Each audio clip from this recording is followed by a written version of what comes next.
subscribe to our channel and press the bell icon. عزیز طلباء و طالبات، سر عبدالستار خان اس یوٹیوب چینل میں آپ تمام کا استقبال ہے۔ 10th اردو برج کورس 2022-23 کا برج کورس ہے۔ ڈے 12 12واں دن ہے اردو میڈیم کے لیے۔ چلیے شروعات کرتے ہیں۔ 12واں دن مہارت، تصور، شعری محاسن سے آگاہی۔ آؤ معلوم کریں عزیز طلباء و طالبات، اردو زبان میں غزل کی صنف کو جو مقام حاصل ہے وہ کسی تعارف کا محتاج نہیں۔ پچھلی جماعتوں میں آپ غزل کی صنف سے اس کی حیت سے روشناس ہو چکے ہیں۔ آئیے آج پھر سے ہم مرزا محمد رفیع سودا کی غزل کا اعادہ کریں گے۔ آؤ اہلیت پیدا کریں۔ غزل نمبر 2، مرزا محمد رفیع سودا۔ گدا دست اہل کرم دیکھتے ہیں، ہم اپنا ہی دم اور قدم دیکھتے ہیں۔ نہ دیکھا جو کچھ جام میں جم نے اپنے، سو یک خطرہ میں ہم دیکھتے ہیں۔ غرض کفر سے کچھ نہ دین سے ہے مطلب، تماشائے دیر و حرم دیکھتے ہیں۔ حباب لبے جو بنا جو ہے باغ باہم، چمن کو تیرے کوئی دم دیکھتے ہیں۔ خدا دشمنوں کو نہ کچھ وہ دکھاوے، جو کچھ اپنے سے ہم دیکھتے ہیں۔ مٹا جائے ہے حرف حرف آنسوؤں سے، جو نامہ اسے ہم رقم دیکھتے ہیں۔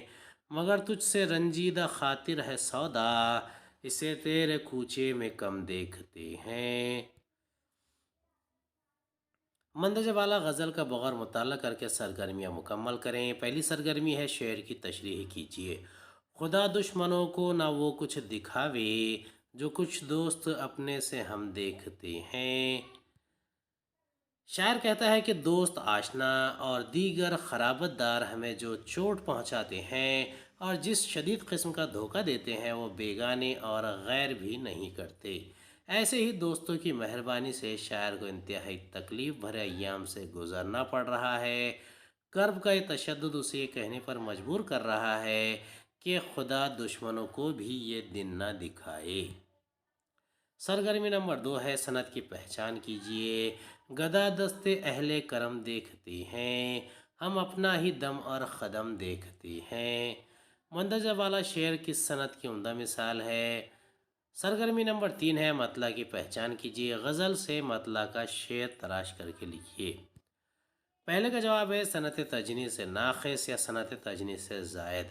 دوسری سرگرمی تیسری کا جواب ہے مگر تجھ سے رنجیدہ خاطر ہے سودا، اسے تیرے کوچے میں کم دیکھتے ہیں۔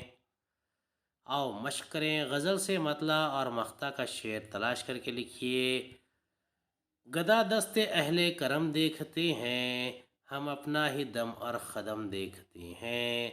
دوسرا ہے مگر تجھ سے رنجیدہ خاطر ہے سودا، اسے تیرے کوچے میں کم دیکھتے ہیں۔ اور تخیلاتی بنیں۔ چیلنج، غالب کی غزلوں کا مطالعہ کریں اور غالب کی غزل گوئی پر اپنی رائے کا اظہار کریں۔ غالب کی شاعری کی ایک نمایاں خصوصیت ان کا منطقی اور استدلالی انداز بیاں ہے۔ بقول پروفیسر اسلوب احمد انصاری، یعنی غالب صرف جذبات کا تجزیہ ہی نہیں کرتے بلکہ ان میں باہمی تعلق پیدا کرنے کی کوشش کرتے ہیں۔ محبت ان کے لیے کوئی ایسا جذبہ نہیں جو فطری طریقے سے دلکش محاکات میں ڈھل جائے۔ امید ہے آپ کو ہمارا ویڈیو پسند آیا ہوگا۔ اگلی ویڈیو میں دوبارہ ملاقات ہوگی۔ خدا حافظ۔